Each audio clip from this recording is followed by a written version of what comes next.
Thank you everyone for coming. Everyone, welcome everyone to this first lecture of the Medieval University and the Question of Education seminar series. I'm Dr. Holly Hamilton Bleakley, and I'm the director of the Medieval and Renaissance Studies program here at USD. So I'm the coordinator for this seminar series.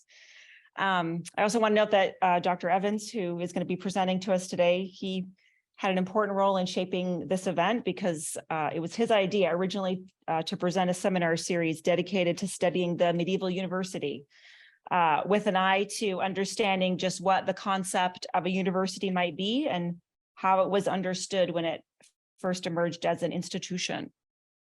So we're very excited for this seminar series, and we hope that it will generate important conversations and reflections on the purposes of higher education and on how those purposes are carried out in a university system. And of course, we hope it will generate interest in the medieval and Renaissance period and show the immense richness of this period for helping us gain important insights into our own time and place. So with that, it gives me great pleasure to introduce our first speaker for this series, Dr. Paul Evans. So Dr. Evans has a PhD from the Catholic University of America in Medieval and Byzantine Studies and an MAR from Yale Divinity School in the history of Christianity.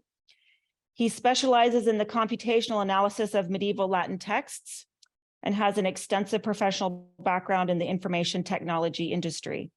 Dr. Evans was the first Keck postgraduate fellow in digital humanities in the USD Humanities Center and has taught a wide range of courses at USD since 2015, including digital humanities, medieval history and literature, first-year writing, and computational problem solving in Python.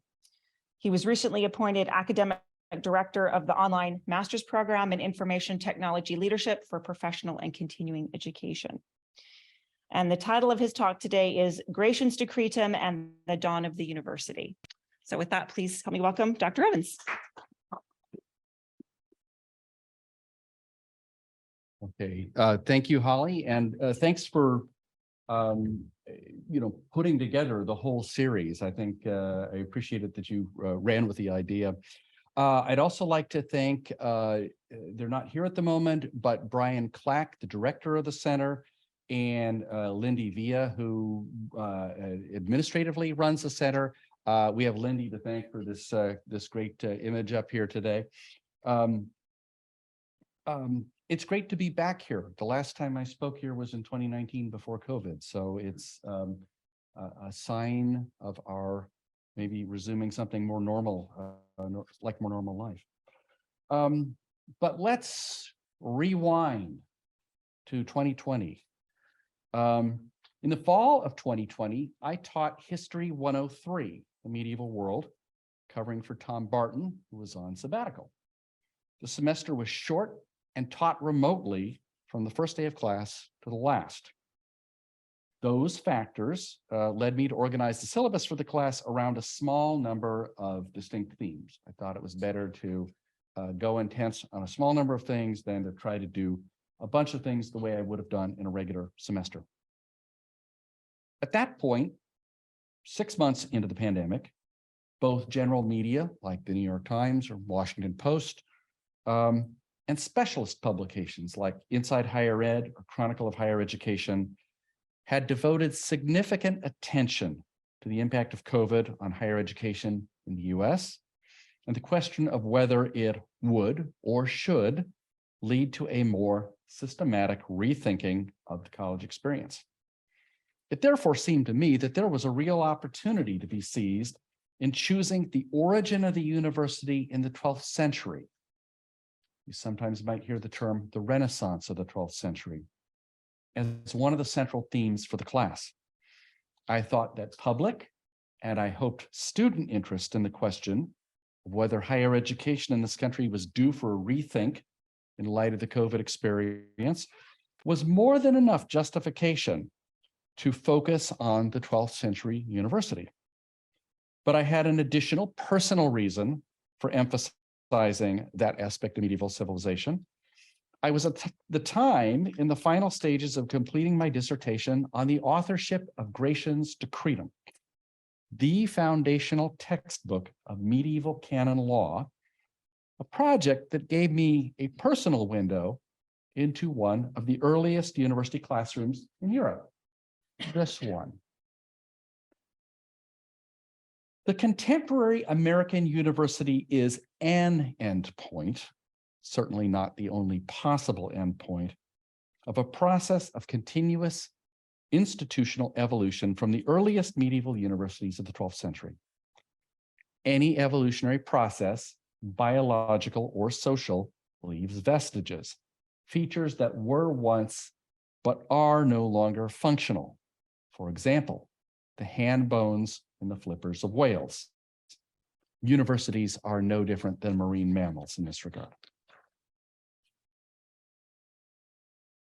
The early 12th century university freely evolved institutional forms in response to its immediate needs. Some of those forms were borrowed from institutions like cathedral chapters, but the early medieval university did not carry around a lot of unnecessary organizational baggage inherited from its predecessor institutions. What forms might the university adopt in our own time if we were as free of institutional baggage as its predecessors in the 1100s had been? My hope was that after studying the 12th century debates over higher learning surrounding the emergence of the university, my students would be able to apply what they had learned to creatively reimagine the university in the present. The prompt I wrote for a question on the final gives a pretty good idea of what I was after. And this is my prompt. I emphasized the Renaissance of the 12th century and the rise of universities in the reading assignments and activities for this course. We discussed ways in which people in the 12th century, like Abelard and Bernard, argued about who should study what bodies of knowledge in what institutional setting for what purpose. Drawing on the readings, for example, Abelard's Historia Calamitatum, provide an answer of your own to these questions as they apply in 2020. For the most part, however, students felt that an experience that they had anticipated and earned had been taken away from them through no fault of their own, and they were in no mood to engage in a lot of critical reflection on the value of the American college experience as it is currently structured. The single exception was a student who had read and was strongly influenced by Paulo Freire's Pedagogy of the Oppressed, and perhaps not coincidentally, she was one of the Keck undergraduate humanities research fellows here in the Humanities Center, and was maybe more disposed to entertain open-ended questions of that nature. Notwithstanding my medieval world students having rejected the premise, I still think the question is a valid one. This feels to me like unfinished business from the peak COVID period, for me and my class, for American society as a whole, and I'm hoping to revive the discussion with you here today. Our society was, in some sense, ready to raise and address these questions in 2020, and perhaps both in the wake of the events of January 6, 2021, and the widespread availability of vaccines in early 2021. Interest in the question pretty much vanished after that.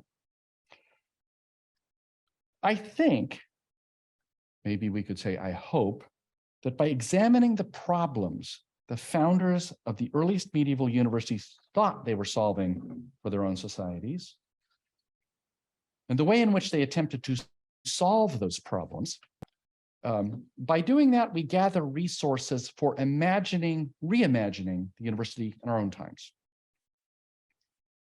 Do I think the university should be reimagined? The material conditions under which our society operates may change drastically enough over the next 75 years that we will have to. COVID gave us just enough of a jolt to start thinking about that.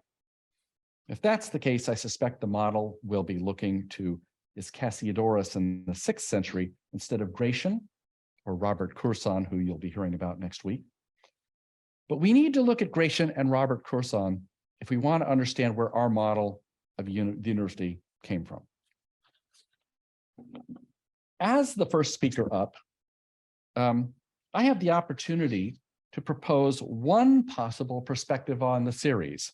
And I emphasize it's only one possible perspective. And that takes the form of three generalizations about ways in which universities were similar to and different from present-day universities. And briefly, they are, the first is the medieval university was right from the start about career advancement. Second, the university has always been an institution in service of some particular vision of society. And third, that the university has always been a site or arena of contestation between competing elites. So let's look at those 3 points a little bit more detail. First, criticism of the strongly careerist orientation of contemporary university students and their parents implicitly assumes that the university was, at some point in its origins, a pure institution devoted to learning for learning's sake. How many of you have heard this? Do those of you who are USD students here feel that you've at any point been criticized for being too careerist, either personally or just things you've seen in the media? Okay.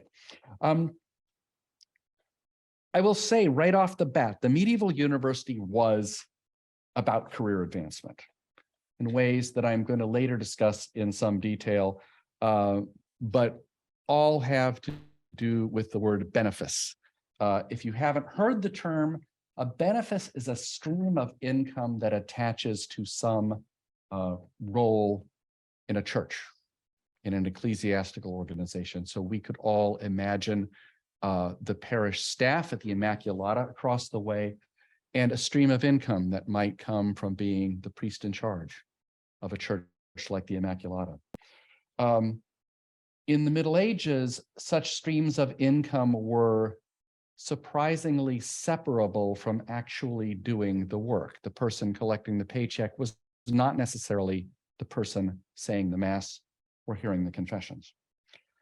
If any of you have ever read any of the Jane Austen novels like Pride and Prejudice or Sense and Sensibility, the idea of benefices survives into that world, the world of early 19th century England. And we noticed the great concern that people like Mr. Collins exhibits about the benefice they hold and their relation to the patron who confers it on them. In the medieval university, benefices provide two functions.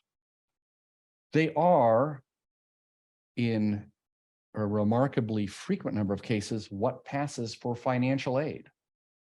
People's university educations are often financed by a benefice of which they are the absentee holder. Okay, university educations aren't free now, they weren't free then. If your family did not otherwise have the means, a benefice was frequently the way such an education was financed. The second way in which benefices relate to the medieval university is, for the most part, benefices, more of them, better ones, were what students were hoping to achieve. It was what their vision of career success is. I can pretty much guarantee you that every person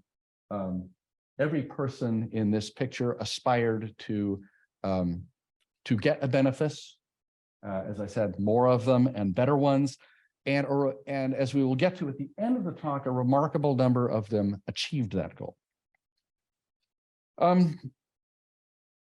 If, on the other hand, you wanted learning for learning's sake in the 12th century, you were probably better off becoming a member of a monastic community that had a strong tradition of learning, like Bec in Normandy.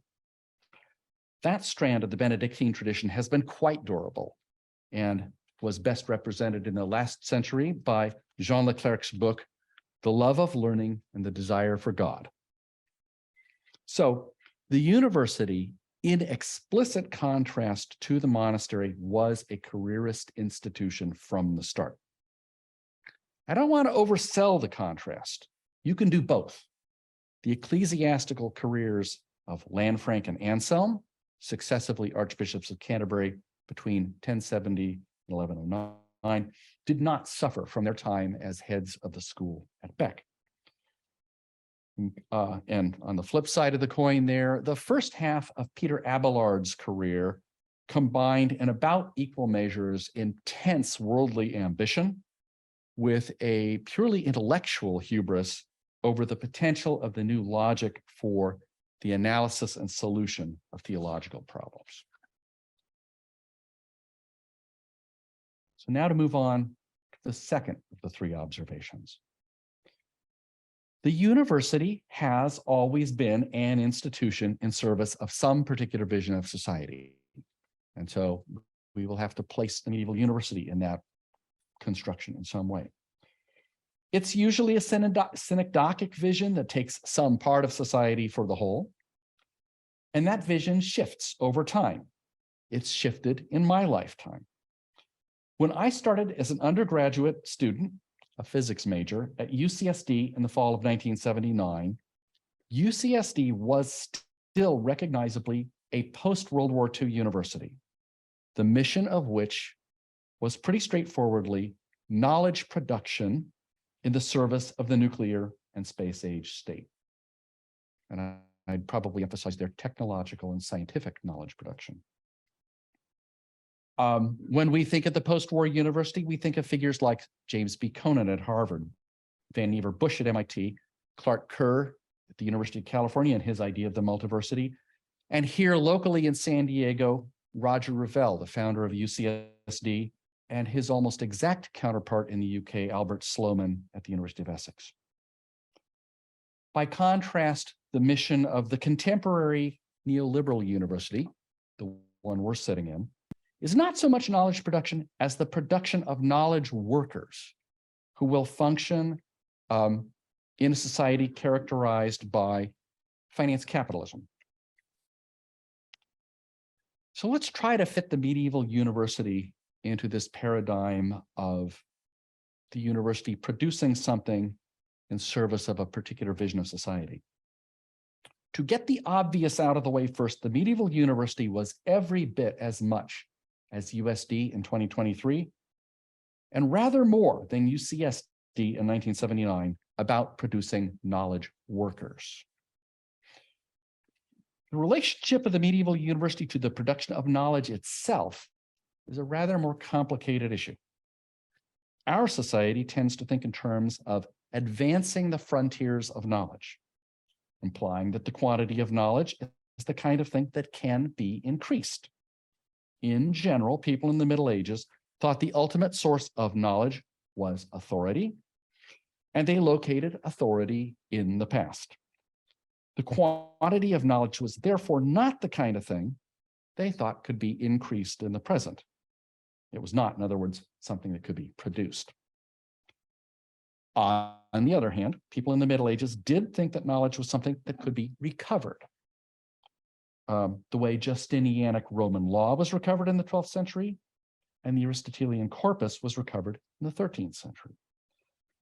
They were vividly aware that the converse was also true, that knowledge was something that could be lost as well as recovered. And educated people in the 12th century were aware that a significant loss of knowledge had accompanied the collapse of the Roman order in the 5th century.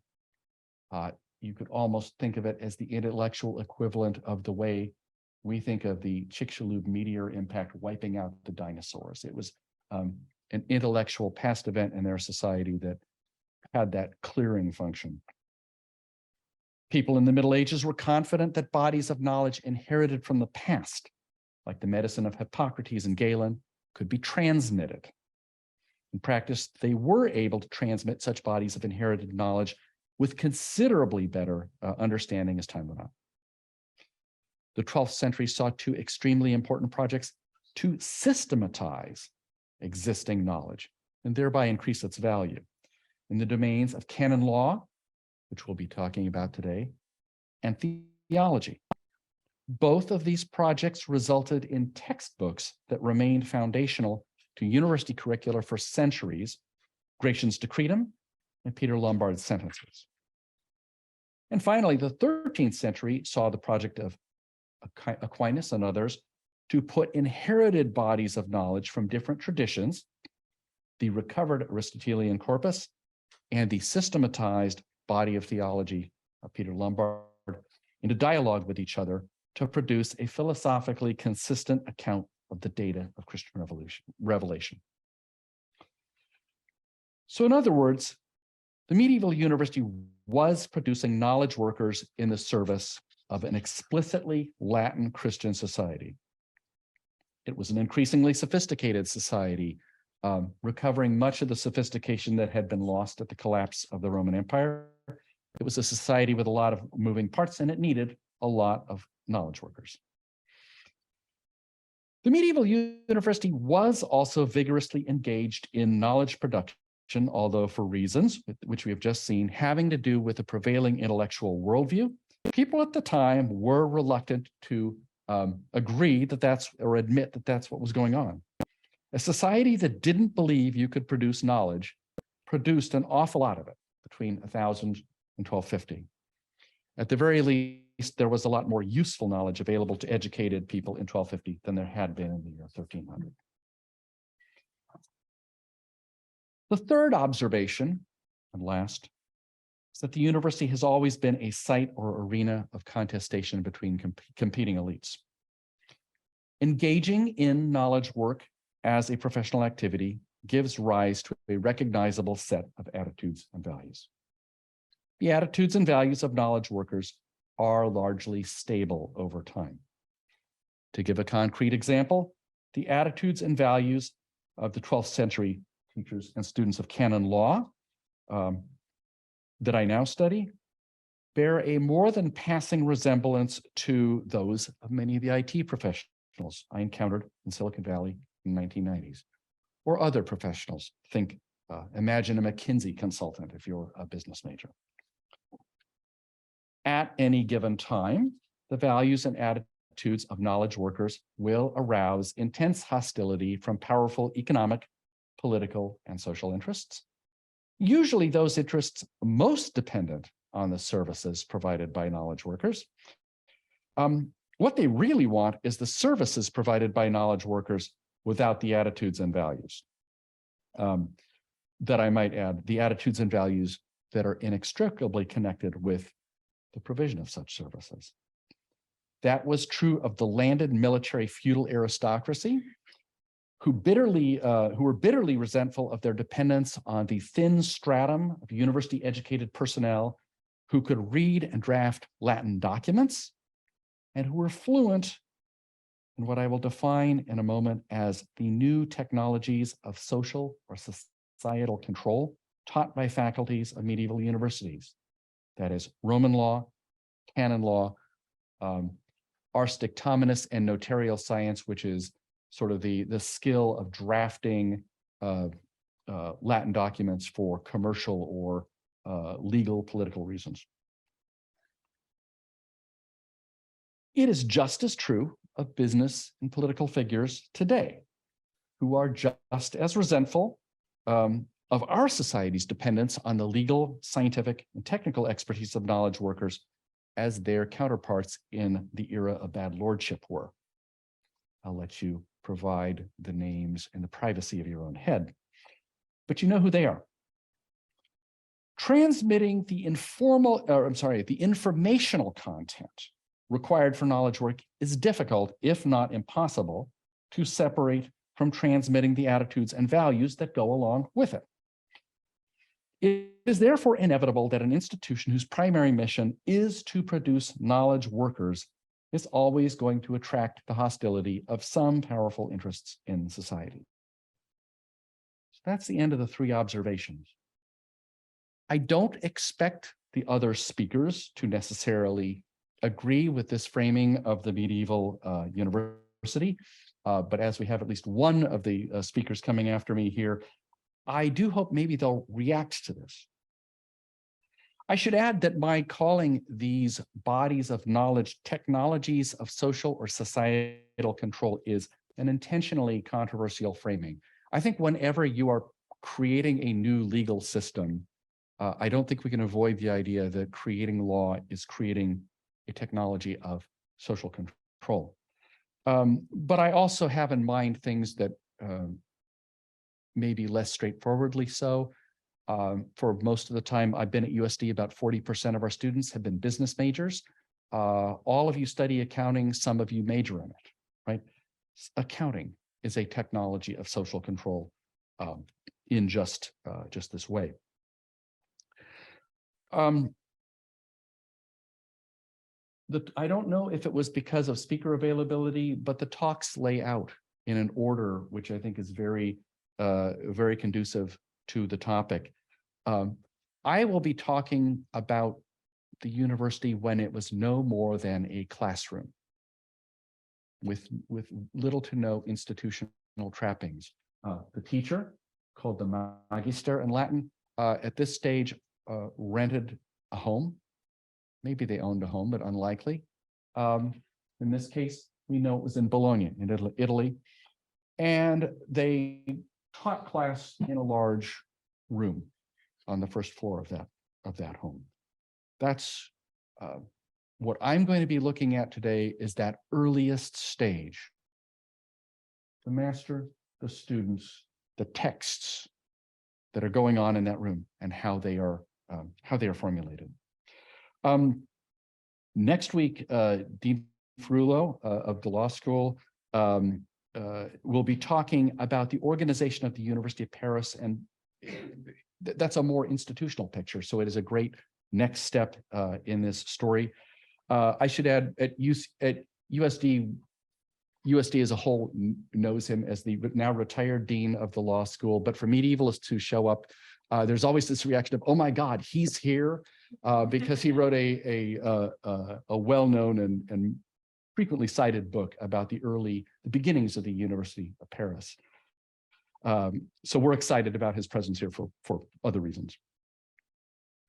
And finally, our third speaker will be talking about traditions of learning that are distinct from the classical medieval university, because they are the traditions of the Jewish or Islamic cultures, medieval cultures, who are not involved in what is a very explicitly Latin Christian institution.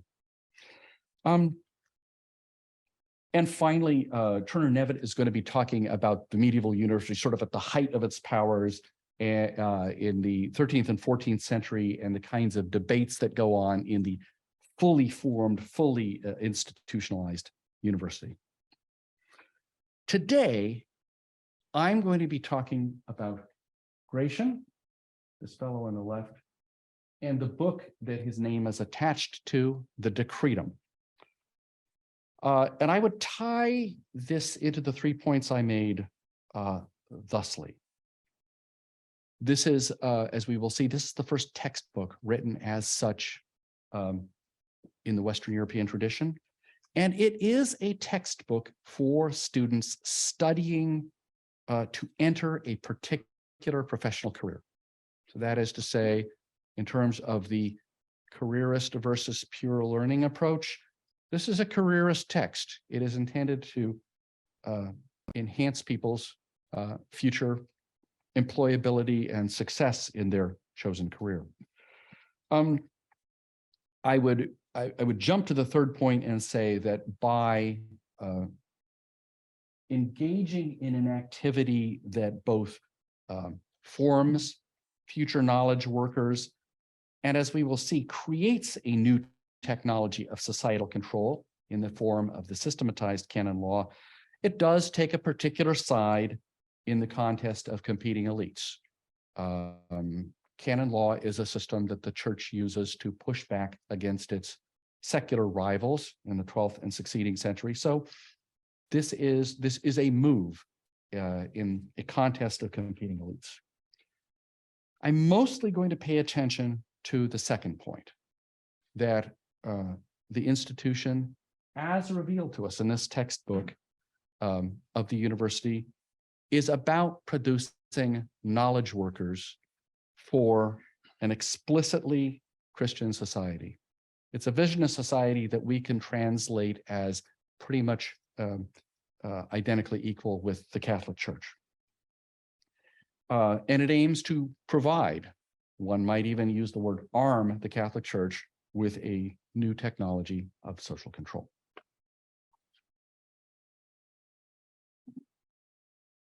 So let's talk about the book, the Decretum, to which Gratian's name is attached.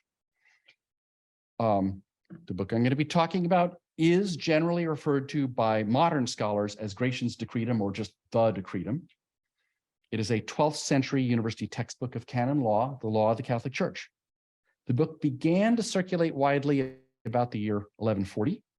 And in its original form, it did not have a title and it did not have an attribution of authorship. A gloss found in 8 early manuscripts describes the book as, quote, the reconciliation of contradictory canons according to the determination of Bishop Gratian, which is principally divided into 2, some manuscripts say 3, parts. The Latin phrase that I translated as reconciliation of contradictory canons is concordia discordantium canonum, and this can be translated a number of ways. Agreement of disagreeing canons, harmony, or maybe harmonization of discordant canons. You get the idea. For our purposes, there are 2 important facts to remember about the Decretum. One, the Decretum was the first book in the Western tradition written from the ground up as a university textbook, and therefore was written with the explicit intention of producing knowledge workers in a field of professional specialization. And 2, in the Decretum, Gratian made the first systematic attempt to turn the inherited and inchoate mass of canonical texts into a coherent technology of social control. Others have less controversially put that as he's the father of the science of canon law, making it, the idea is that systematizing it makes it a science. Let's start a minute with, it's probably worth saying a few words about what canons are and where they come from before moving on to the issue of how Gratian and his students approach the canons in the textbook in the classroom. A canon is an authoritative text that provides a rule or norm for Christian life, either for individual Christian believers or for the church institutionally. An individual church, a local church, a religious foundation like a monastery, a diocese, a province, the church universal. The Greek word canon means a ruler or straight edge used to mark a line. The canonists left the word untranslated, that is into Latin, but understood it as synonymous with the Latin word regula, which means rule. Where do canons come from? Gratian defined canons as either decrees of pontiffs or statutes of councils. Regarding decrees of pontiffs, bishops of Rome, starting in late antiquity, issued decretal letters explicitly modeled after Roman imperial rescripts, letters the Roman emperor sends to a governor in answer to a question, in which they laid down disciplinary and doctrinal norms in response to the questions put to them, usually by other bishops.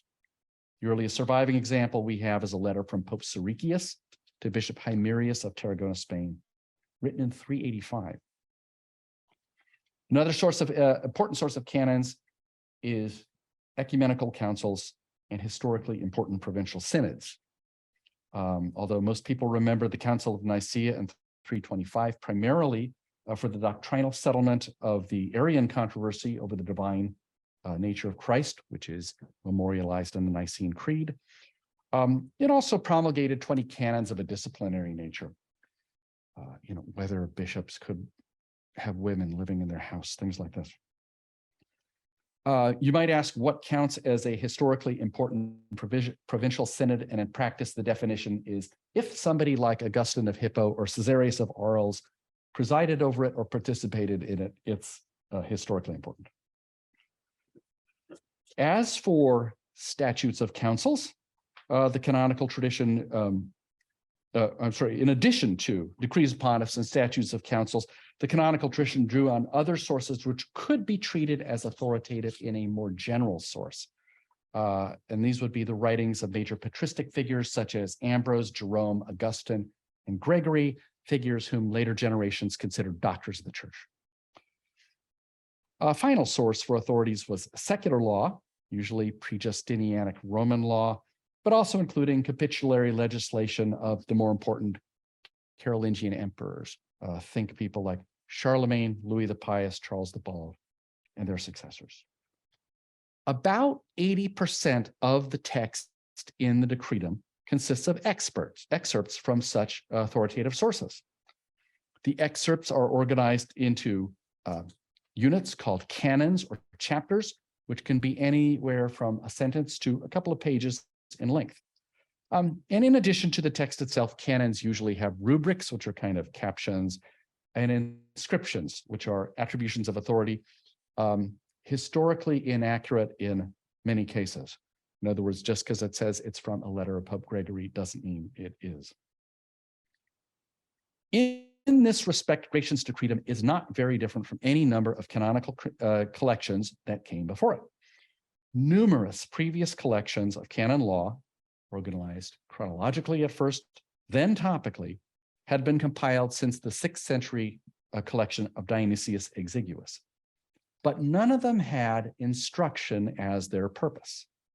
They were reference books for church officials responsible for making judicial decisions, bishops or abbots, that collected and organized relevant subsets of canons without commentary under titles for efficient consultation. Think of the titles almost as like binder tabs. And an important thing to point out is the people for whom these books are a reference are not full-time judges. Being a judge in this world is something you do, not something you are, at least in the canon law realm, until a lot later. If you're a bishop, a lot of quasi-judicial activity comes with the job, but it doesn't make you a full-time judge. So this is a reference that they need to get at and get whatever they need to extract from it efficiently, but they're not full-time students of this. It is important to note, as kind of almost a logistical thing to keep in mind, Gratian was not collecting canons in the Decretum from their original source. He did not go off to the letters of Gregory the Great to find this or that text. Instead, he got them from previous collections. There are arguments among specialists in the field of canon law as to which previous collections, but what matters here is that the number of sources is quite small, perhaps about half a dozen. The other 20% of the text of the Decretum is where things get interesting and where we really see the activity of this room full of people. This is the text historically attributed to Gratian. It's commentary on the canons, and the primary thrust of the commentary is to show that the canons are not contradictory, and that by resolving their apparent contradictions, they can be codified into an eternally self-consistent system of canon law. And something like the way the Digest of Justinian attempted to codify the entire Roman legal tradition, going all the way back to the 12 tables into an internally self-consistent system. This is the harmonization or reconciliation of disagreeing or discordant canons that the title refers to. And this is the aspect that I am referring to as a technology of societal control. Up to a certain point, compilers of canonical collections assumed that since canons derived their authority from God through sources guaranteed to be free from doctrinal error, councils and synods, popes, the church fathers, they could axiomatically be taken as non-contradictory. By the dawn of the 12th century, though, many readers of the canons were sophisticated enough to understand that they were riddled with contradictions. Since everyone still accepted the axiom that God, the capital T truth, was the ultimate guarantor of each canon's authority, they couldn't possibly be contradictory, no matter how obviously they might appear to be so. In the late 11th century, Bishop Iwo of Chartres proposed a hermeneutical approach for showing the non-contradiction of the canons. Gratian inherited the hermeneutic from Iwo. Iwo's program is a little difficult to explain, and I'll try to simplify it. It basically involves first applying the usual toolkit of scholastic textual analysis, and then distinguishing between statements in the authorities as to whether they are commands or precepts, things that you must do, prohibitions, things that you must not do, like thou shalt not kill, counsels, things that you ought to do. And the classic example here is sell all you have and give to the poor. It's clearly been thought virtuous from the beginning of the Christian era. It's in no way something that all Christians are expected to do. And admonitions. And these are things that you are allowed to do kind of by way of a concession, but you're really thought to be better off not doing them. The classic example here is Paul's admonition is that it is better for people not to get married. Iwo seems to have thought of this hermeneutic as a method for ecclesiastical decision makers, like the bishops and abbots we were just talking about, to resolve apparent contradictions in canons relevant to deciding a particular case before them as judge, not as the basis for the kind of sweeping systematization that Gratian was to attempt. If we think of Gratian as being like a modern faculty member and having a teaching as well as a research agenda, the project of the system-wide reconciliation of the canons, that is the creation of a technology of social control out of the canonical materials, represents Gratian's research. Now let's take a look at Gratian's teaching. And the Decretum is a textbook and its role in his teaching. As I mentioned before, the most important fact about the Decretum is that it was the first book in the European tradition written from the ground up as a university textbook. Europeans in the 11th and 12th century had a reasonable idea what a textbook looked like. They had inherited some from antiquity, notably the medical texts, or I should say Latin translations via Arabic of Greek medical texts inherited from Hippocrates and Galen. These were the basis of instruction at a medical school at Salerno from roughly the 1070s on. The recovery of the Digest of Justinian in the early 12th century had a vastly greater impact on European culture, and right from the get-go spawned a school of law at Bologna devoted to its study. So medicine and Roman law inherited their textbooks from late antiquity, but bodies of knowledge that hadn't been subjects of organized academic study in the late Roman Empire, canon law and theology, did not benefit from inherited instructional texts and had to create their own. Gratian's text was intended from the beginning as such an instructional text. And here I have to explain a little bit about how the book is organized. Why these points are important will make a little bit more sense as we go further on. But the book has both a small grain and a large grain structure. We mentioned the small grain structure. You have the individual canons. There's a text, there's a rubric, which is the caption, there's an inscription, which says who the source of authority is.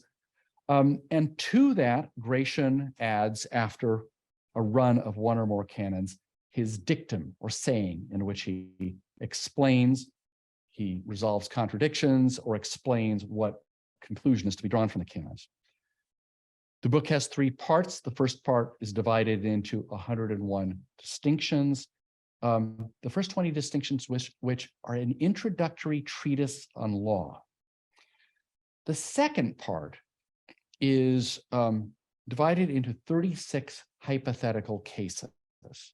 Gratian is, I'll say, not the first person to do this. I believe he's the second, but he is the person who most influentially introduces this idea of hypothetical cases as a framing for legal or theological issues. Each of the 36 cases is introduced by a hypothetical case statement. And these are sometimes kind of fanciful. They're not necessarily intended to be realistic. The third part deals with sacraments not covered in the other part of the Decretum. It has no commentary by Gratian, and frankly, recent scholarship hasn't paid much attention to it.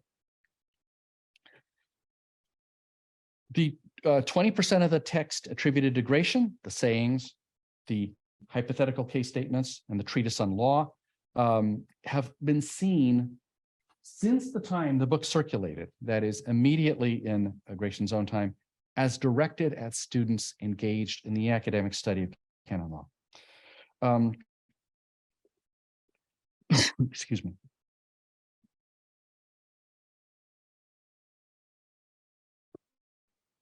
It will not surprise you that, like every successful university textbook, Gratian's Decretum had more than one edition.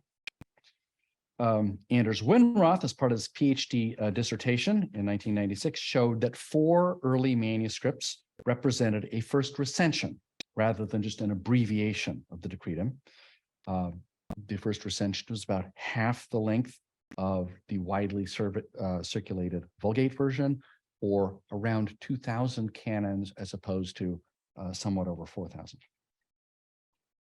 The discovery that the Decretum was composed in stages was not entirely a surprise. It had been suspected before, but that specific identifiable manuscripts represented earlier compositional stages was new, and it met with immediate and almost universal acceptance in the field. Within a few years, Winroth had a MacArthur and a tenured faculty position at Yale. That's about where the agreement ended. The discovery that there had been a first and a second recension immediately led to a lengthy debate as to whether the Gratian who compiled the first recension was the same person as the Gratian who compiled the second recension. Winroth argued that 2 authors were responsible. He called them Gratian I and Gratian II. Kenneth Pennington of the Catholic University of America strongly upheld the traditional view that there was only one Gratian. You might think it would help if we knew anything for certain about Gratian other than what we can infer from the dicta in the Decretum, but we don't. A Gratian, who might be our Gratian, was involved as a consultant in a legal case in Venice in 1143. A Gratian, who might be our Gratian, appears on a necrology, a list of dates on which people died and therefore on which you ought to pray for them in the Mass, as having died on August 10th, the feast of St. Lawrence. Obviously, if your concern is to pray for them on the right day at Mass, the year isn't relevant to that. It's not recorded, but from context or sort of by process of elimination, we can infer that it's probably 1144 or 1145. And a lot of debate goes on about this, turning on some very, I'll say, minor issues, like whether you translate the entry as Gratian Bishop of Chiusi or Gratian of Chiusi Bishop. But in the end, I think even if we could identify that either or both of these figures was the compiler of the Decretum, it really wouldn't tell us anything useful about the composition of the text. And so this is about the point I started looking at ways. I was looking for a PhD dissertation project, and I tried looking at ways we might resolve some of these issues by bringing new evidence in. As I said, Pennington argued for 1 Gratian, Winroth argued for 2. I'd studied with Winroth at Yale. Pennington was my dissertation advisor, and this felt, it was kind of uncomfortable being in the middle of this debate. Anybody old enough to remember the old taste great, less filling beer ads? Wow. That's probably, I'm sure you could YouTube it. It's sort of a back and forth debate that maybe doesn't reveal very much, but I certainly was in the middle of one. And in the summer of 2013, I became aware of work by Mike Kestemont at the University of Antwerp, where he was doing a computational analysis of the authorship of some visionary texts of Hildegard of Bingen. I won't go into the details, but Hildegard cooperates with various secretaries who have more or less freedom to massage her text into what she thinks as Latin commensurate with the religious seriousness of the content. Guibert of Gembloux is one of the people who's allowed more leeway in that regard. And so you start to see, well, can you computationally identify where there's truly collaborative authorship versus it's her text and somebody's done some minor fix-ups. This struck me as a great path to resolve this problem. The debate between Pennington and Winroth created a clear hypothesis.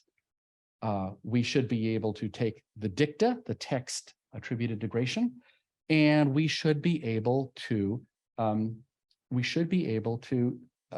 either have a clear single author for all of the dicta, first and second recension, thereby confirming Pennington's argument, or two distinct clusters, one corresponding to the Gratian's, Winroth's Gratian 1, one corresponding to Gratian 2. And so I spent most of summer and early fall of 2013 trying to create enough material that could be textually analyzed in this way. And when I ran the analysis, we got nothing like what we expected, which is this. The results are portrayed graphically, but in effect, we are looking at the frequency of common function words, prepositions and conjunctions, and we are applying various statistical tests to discriminate them. Things that are written by the same author ought to appear together. At this early stage, I had some samples of it's attributed to Augustine. It's called Untrue and False Penitence. It's really not by Augustine, but it was just to see if I had a thing that would cluster together that I knew to cluster together. What I got was this. It's the red here that's significant. These are the case statements I mentioned, the case statements that introduce the 36 hypothetical cases. And they are clearly not written by the author who has written all of the other material attributed to Gratian. Historically, part 2, the hypothetical cases, has been considered the instructional heart of the Decretum and probably the place where the text started. In other words, the first and third parts were added later. And the case statements were considered the heart of that. If there was any one place we should be looking for our Gratian 1, Gratian 2, any of them, that's the place. And yet we find this is somebody else.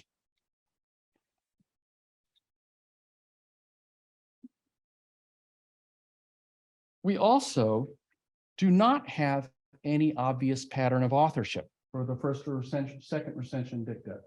We seem to have many authors involved in the first recension dicta and fewer authors in the second, some of whom were participants in the first recension, but this is not what one author looks like. One author looks like this. One author really looks like this, right? This is not one author.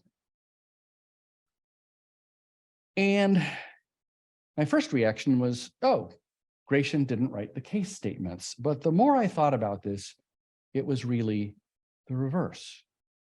That is to say, whoever we really think of as Gratian wrote only the case statements. at that moment, when I saw this and sort of put those things together in my head, I felt I had something like Rosalind Franklin's photo 51. This is this famous X-ray, this X-ray diffraction, X-ray crystallography photo of DNA. And what I had here was precisely that kind of X-ray into the classroom. And more to the point that I had an X-ray that uniquely told me what was on that disk. Okay. I mentioned that Gratian did not get the canons from the original sources. He got them from a small number, a half dozen or fewer. We call them formal sources. And the fact, and there are other factors too, the fact that the case statements have they're extremely textually stable. There's not a bunch of different versions of this running around like there is for almost every other aspect of this. That it was written by someone else and that it was very textually stable from the beginning tells us, it paints a picture of the earliest version of this classroom where there is literally the instructor, the students, there is the questions, 3,605 words of them, and a pile of books. And he is going to read the question to the class. He is going to read the canons and the sources that he feels respond to those or are relevant to the questions. And they are going to work through, they're going to work through the reconciliation of these things.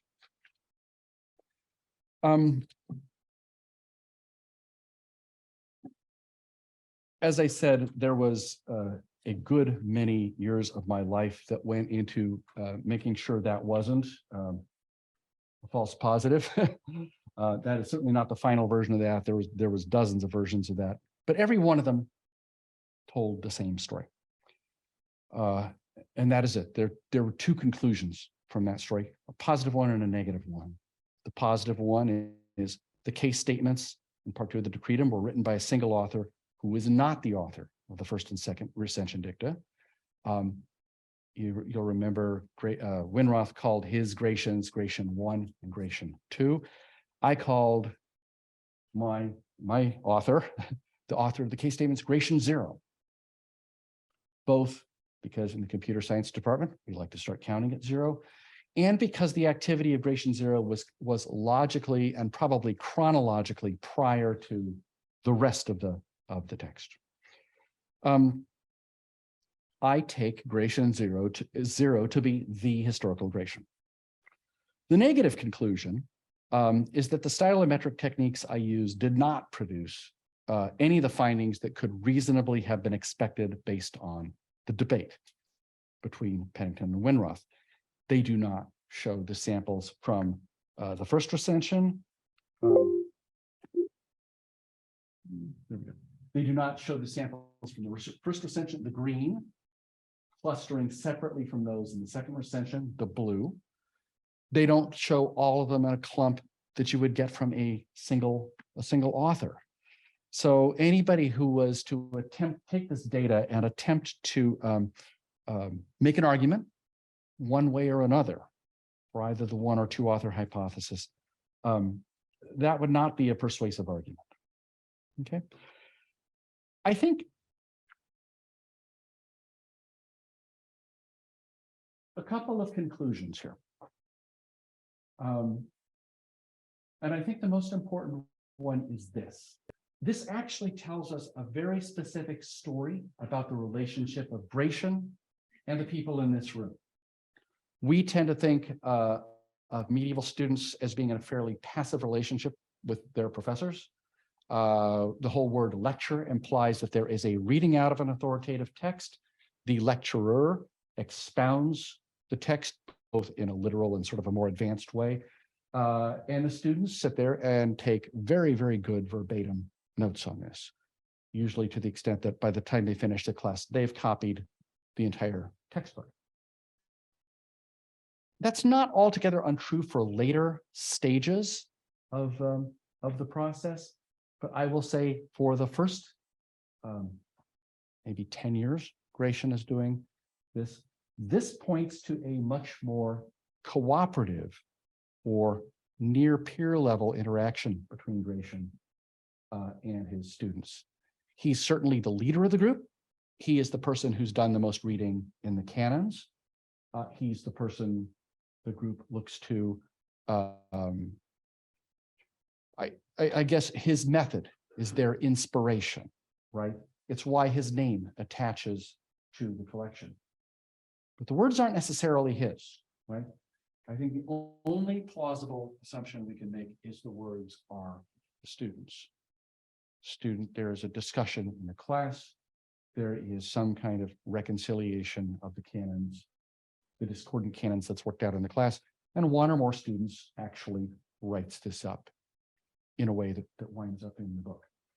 This implies, as I said, Gratian does not have everything figured out the way a master in a later medieval classroom does. To some extent, they're all figuring it out together, okay? I think the other point I would make is I want to get back to the careerism and what this shows us about the careerism. I would argue that the most plausible reason for the multiple participants is that people do not stick around Gratian's class, or if we want to think of it as a study group, for very long. They're involved for maybe a year or two. And I think the most obvious reason we can assume that they leave the group is because they have achieved their goal of getting a benefice. We can also assume that as graduates, as alumni of this study group or class, are successful in their quest for benefices, good benefices. This is an incentive that draws more people into the group. They see it as a competitive advantage. They see participation in the group as a competitive advantage, and we get more participants. I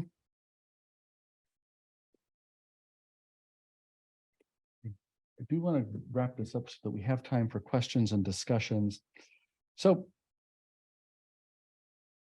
I hope this view of the first classroom and what's going on in it, who these people are and what their motivation for being here is, and what the product of their activity, this first textbook. I want to loop back to the questions or issues I raised at the beginning, which is, I would argue that, in the terms that I set out for understanding their university and ours, he is producing knowledge workers. These people do go on to careers, including, canon law careers, but also careers as bishops that inevitably involve judging, perhaps positions in the papal court where they might be actually doing legal activities as a full-time job. And in addition to producing knowledge workers, they are producing a system. They're producing, if you want to call it, they're producing a legal system and the people to work in that legal system at the same time. They're doing both.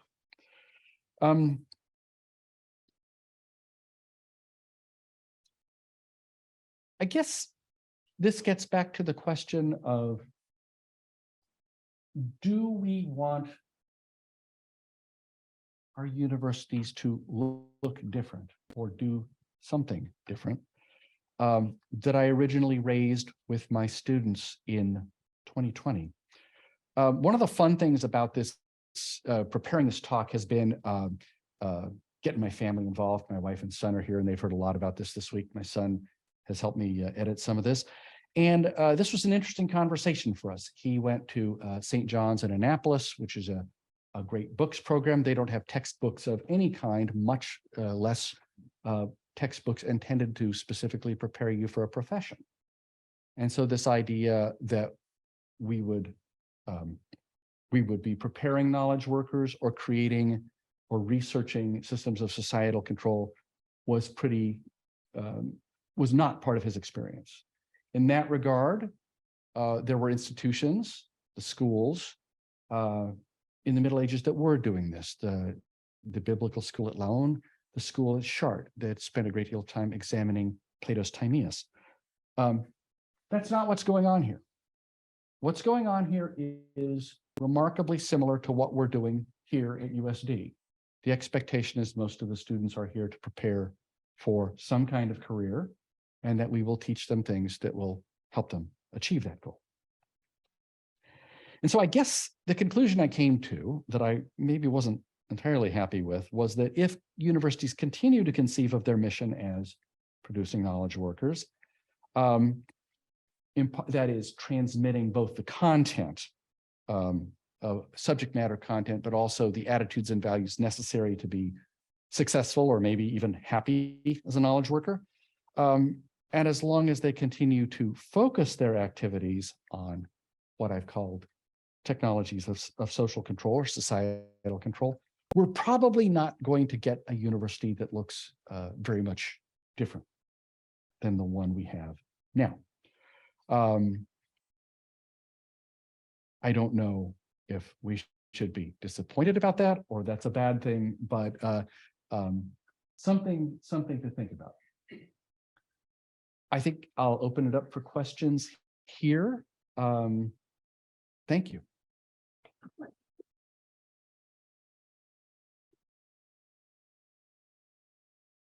Feel free to ask questions.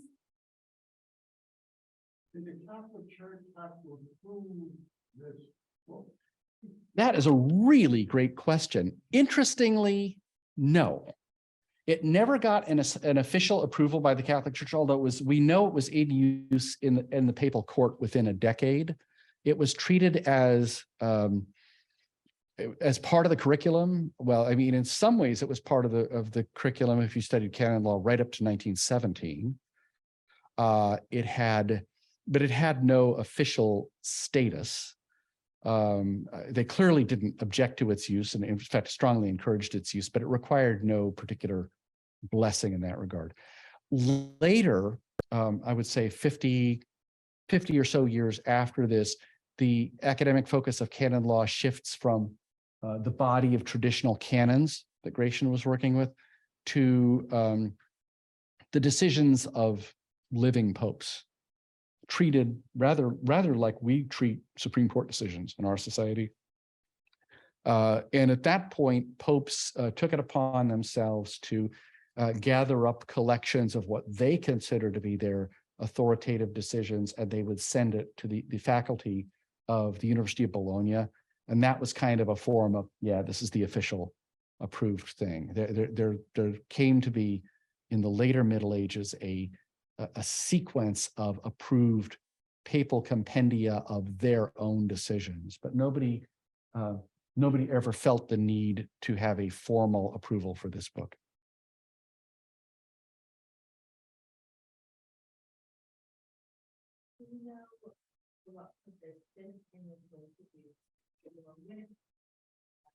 Okay, we don't know who produced it. It is produced in the late 1100s, and it is an illustration for a manuscript of Gratian's Decretum at the library at Saint-Omer in France. It's what we call a historiated initial. This is really blown up. This is the top of a letter, this gold thing down here. So it's probably about this size, right? It's just simply a decoration for a nice manuscript of the Decretum. You mentioned Beckett Normandy. Yes. Good place to maybe pursue knowledge for knowledge's sake. I'm just wondering if there are any accounts that survive from there, from people in institutions like that were critical of this kind of institution as careerists. And how religiously they might have used language. The place to look for that is you have this brawl that extends across a lot of the first half of the 12th century between Saint Bernard and Peter Abelard. Bernard sort of sets himself up as this special prosecutor who's going to go after Abelard. And there's substantive things there. He doesn't like aspects of what implications of things Abelard is saying for the doctrine of the Trinity. But the real issue is this idea of this is dangerous stuff. And again, theology is thought you're more playing with fire there than with canon law. Gratian, if Abelard is a bad boy, Gratian is the good kid, right? There's nobody, and this kind of gets to what you said about, does anybody feel a need to approve this book? No, I'll say it's thought useful and non-threatening, right? If you want to see the real brawl, the brawl does happen in theology, and there is this issue of wow, this idea of going to a university and studying these kind of topics in a situation where there isn't an ecclesiastical superior over you who can discipline you if you get out of line. This is really dangerous. And Bernard does this a whole bunch of ways. He famously goes to the University of Paris and preaches to the students there, and it's like sinners at revival time. Like, you convert and come to my monastery, right? You're doing the sinful thing by engaging in this material in this way. Come to it the right way. And so that there's certainly sermons of Bernard where you can find exactly this issue going on, and it's the wrong way because there aren't the right guardrails in place. There aren't the right guardrails, and also I think there's this notion of people doing this because they think they're some kind of ecclesiastical preferment is going to come their way. I think they're uncomfortable with that. I want to ask you a question like, what existed before the Big Bang? But I was asked, what existed before this? Oh, there was lots of there. So there was. Oh yeah, no, there was. There were collections of canon law going back to, I'll say the first really serious one was Dionysius Exiguus, who's the guy. This is the guy that gives us BC and AD. That's what he's famous for in our society. But he does a whole collection of these things, and people are doing different collections of canons all the time for different reasons. There's hundreds of these things, and so but they're not for teaching, right? The assumption is somebody has a particular reason to assemble a particular collection at a certain time because they think those canons are useful or relevant to what they're doing, and it's almost always a monastery needs this for some reason. A bishop needs it because they're going to be judging cases, right? And again, in the beginning with Dionysius, these things they're simply chronological. He starts with the earliest canon he can lay his hands on and tries as best he can to put them in chronological order. Fairly quickly, it becomes more useful to organize them by topic. And certainly from the year 1000 on, you get a lot of these things, some of them very sophisticated. And as I said, imagine these things are organized into what's usually called titles, and think of them as binder tabs, right? Like imagine you got a binder that said adultery, baptism, communion, divorce, or who knows, right? There would just be a tab for every issue the bishop is likely to encounter. And you hope intelligently selected, you can't have all the canons, there's way too many of them at that point, but a intelligently curated set of canons for each topic, right? The authorship of the people who compile these things has to do with their curation, which canons they choose, and how they organize them into titles, right?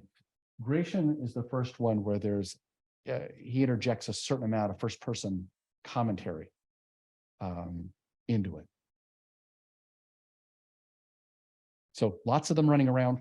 This one's different because it's the first for teaching, and it's the first where that the compiler sort of puts themselves in the center of it. Did this book play a role in creating the common law that countries? No, and that's really interesting. And in fact, so once this book starts circulating, you just see an explosion of canon law courts all across Europe. It doesn't take more than a few decades, right? The common law is getting going at the same time, roughly, starting a few decades later, but I think we could point to, say, the 1160s, the activity of Henry II, King of England in the 1160s.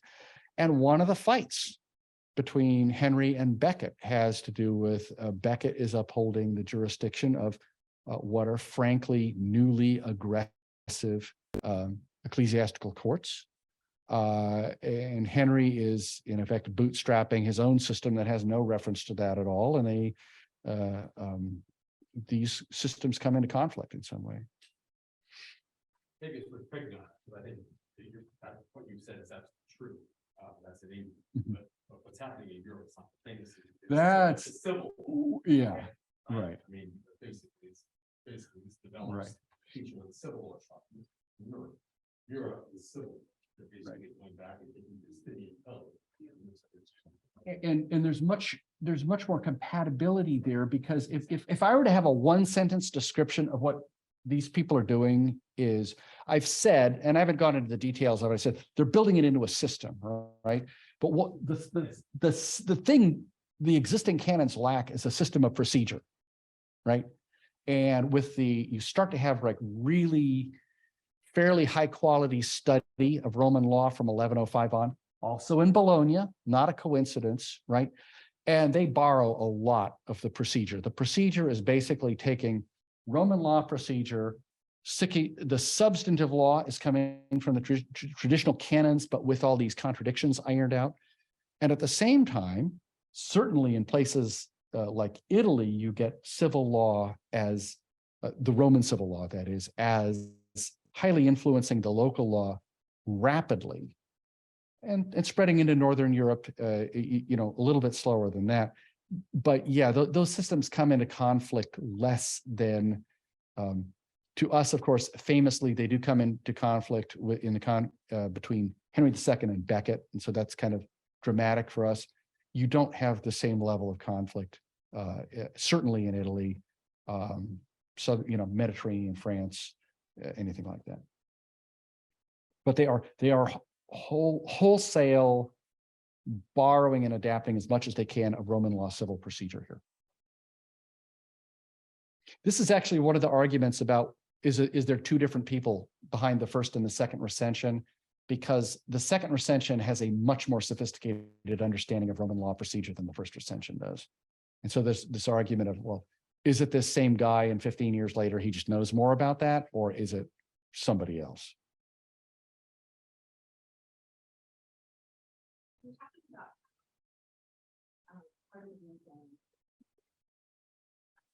How's it again?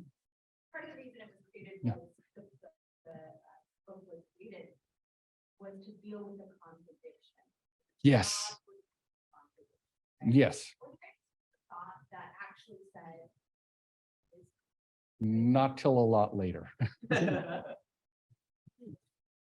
I think later, in later scholasticism, you get to, that's at least a point that could be, you can hold it as a hypothesis and start to work out, well, what would the implications of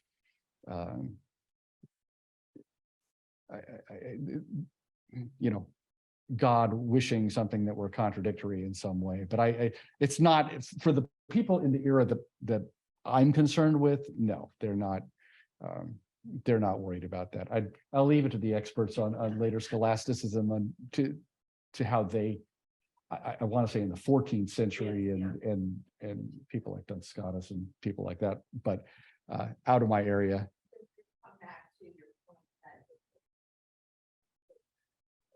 that part of that's what organization does. Yes, well, and this is a system that reaches out and grabs people in their life real fast, right? And still does to some extent, right? This is, I mean, if you've ever known anybody that has had a marriage annulled by a diocesan tribunal, I mean, that is in some sense a descendant of the system that was set up here. And Gratian has a whole bunch of these hypothetical cases I told you about. About 6 of the 36 have to do with marriage, right? And the circumstances, what makes for a valid marriage, what makes for an invalid marriage, when can a marriage be dissolved, when was it never valid in the first place? He is the person who gets this system going in a lot of ways. So it's a system that's still with us in that kind of sense. Oh. Was his book responsible for Henry VIII not being able to get an annulment from his wife? Oh, I wouldn't say directly, no. It's certain, there were certainly all kinds of cases in which marriages could be I'm trying to think of a neutral word. It's not necessarily divorced, but can the marriage be dissolved in some way or annulled or recognized as never having been valid in the first place? The traditional canon law system does leave a number of routes to any number of those possibilities. So Henry's problems were more, I think, geopolitical than as far as that goes. Really quickly, I don't know if this is a question, but you sort of talk about the way like a science or a system kind of can't help but influence people's behavior and inform people's behavior or control society. I just sort of don't know which is scarier, like to be a person in that room and know what you're doing, or to be in that room and not know that that's what you're doing. And I think- don't know, it's just a question. I think the people in this room are very comfortable with the idea that the church has a role, even a decisive role, in telling people how to live their life in an awful lot of aspects, far beyond what we would think of as reasonable ones. The society, almost everybody in the society, not everybody, but people are quite comfortable with that. They're not bothered by that much. So I think they're certainly thinking they found a better, more efficient, more enlightened way to do all of those things, and one that I think they think will, render justice in their day, and they're not altogether wrong. I just want to comment on what you've done. Mhm.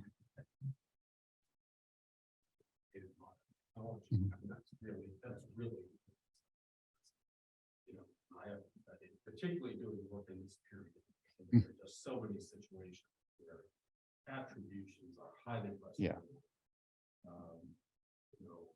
I back in my own work 30 years ago, and two people called Canons, long time confused as the same person, right? And we know very, very little. In the case we have texts and attributions, this is very helpful. Yeah. So sorting some of that. So the situation is that when you're doing work, and this, when you're doing work in this period, you're dealing with very, very scarce. Yeah. Number one. Okay. So there are sources on it, and then you're also dealing with situations where assertions that were made based on very limited evidence, oftentimes in the 18th and 19th century, continue to just have. Okay, so this is very interesting. Where you're doing this work in history, which is 900, 1,000 years old. Yeah. And the insights that we provided by modern empirical technology. So very, very powerful. It's certainly something that was I wanted to bring new evidence to bear. I think I was successful in that. But I think we need all the evidence we can get. You mentioned the thing of I'll say mythologies from the past and from the 18th or 19th century. In this field, we benefited very much, and I suspect you probably knew Judge Noonan personally. Yes. Judge Noonan did this fantastic article in 1975 where he basically took every legend about Gratian and he just debunked them all, right? And that was really a great ground clearing for our field. It's sort of the first thing we have, any student that's interested in this read. And it just shows you all the weird little stories that can arise and how they just take on a life of their own. And I think you could probably, it's a great model. I think somebody could probably do that for almost any medieval figure. But it was something that benefited our field. A lot easier to do it now than just do it like. Yes, yeah. But just a true classic. I was really struck by this idea, saying the medievals thought of knowledge as something you recovered, not something that you pushed. Yeah. Right? Is that- Well, I think what I said is they believed you could recover it, Right, also that you could lose it. right, They believe you could transmit it. yeah, They believed you could organize it in ways that made it more useful. And ultimately, this is more 13th century and beyond, that you could take these different inherited bodies of knowledge. And I'm thinking of, you've recovered the corpus of Aristotle.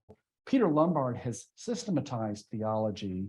Now you could take those two things and really put them in dialogue with each other, and you've done something that's yet new past that. That's sort of the extreme state. None of this is like what we think of as knowledge production, right? We think of knowledge production as you've discovered the structure of DNA, you've invented a transistor, right? It's something that, well, we can argue DNA has always been there, but humans didn't know about it before that discovery was made. They're not thinking about any of this stuff this way. There's things you can do with knowledge, right? And they do all of them. But they at least maintain this pose of, it all comes from authority. Authority is in the past. We can't make it. And for all the sort of disclaiming their ability to produce knowledge, if there's not more knowledge in the world in 1250, there's sure a lot more usable knowledge, right? What knowledge they have has a lot more power. Now, I personally think we can sit here and say that's ridiculous for them to say there's not more, we haven't produced knowledge. They're producing knowledge, but they have a stance, a cultural stance about this that I think makes them reluctant to, it's the same, for those of you who are not medievalists, one of their favorite things to do is to write a book and float it and say, St. Augustine wrote this, right? They don't want to say something new on their own hook. So they'll put it out there and this is by St. Augustine, right? It's not by St. Augustine.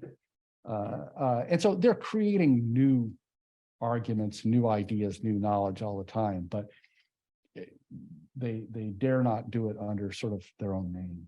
Yeah, just the reason I asked or mentioned that was because, the whole thing that you're talking about is, the interpretation of law, which has been going to, I love this idea that, technology of social control, right? So they're recovering using stuff from the past to control what's going to happen in the future. Right. Which is exactly what law is. Well, and I think particularly in law, medicine, not so much, but in law, the thing that's really going on here is Roman law was complicated law for a complicated society. Roman law was law for a society with lots of moving parts, lots of institutions, lots of commercial activity, lots of, I'll say lots of political sophistication. There's cities and provinces and there's the empire, right? You need complicated law to manage a society like that. And for centuries, Western Europe was not a very complicated society. It didn't need that. And by the 1100s, certainly starting in Italy and I'll say Mediterranean France, it's a complicated society. It's got multiple levels of political authority. It's got much more commercial activity. There's self-governing cities all over the place. And all of a sudden, Roman law fits that world really well in a way that, nobody would have had any motivation to revive Roman law in, 900. There was no social reason, so no social necessity for it. So it's meeting a demand of the time, but I guess I'll say it's the right resource that comes at them at the right time. And in some ways they get lucky. They're like, I'm going to say at some point in the, I couldn't give the exact here. I want to say something like 1135, but they actually recover an entire, complete, from the lifetime of Justinian volume of the digest, right? This is I don't know what kind of security clearance you'd have to go see this, but it's in the Laurentiana in Florence, right? Well, no, this was like considered I don't want to say a state secret, but a state treasure almost. It was like the Pisans seized it from Amalfi, and then the Florentines seized it from Pisa, and it was this treasured object of the Florentine, the Pisan, and then the Florentine state that they were in possession of this thing. But they actually had a real tech. They didn't have to guess at it. They literally had the book.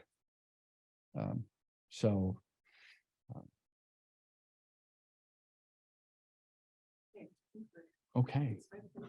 Thank you. Thank you, Dr. Evans. That was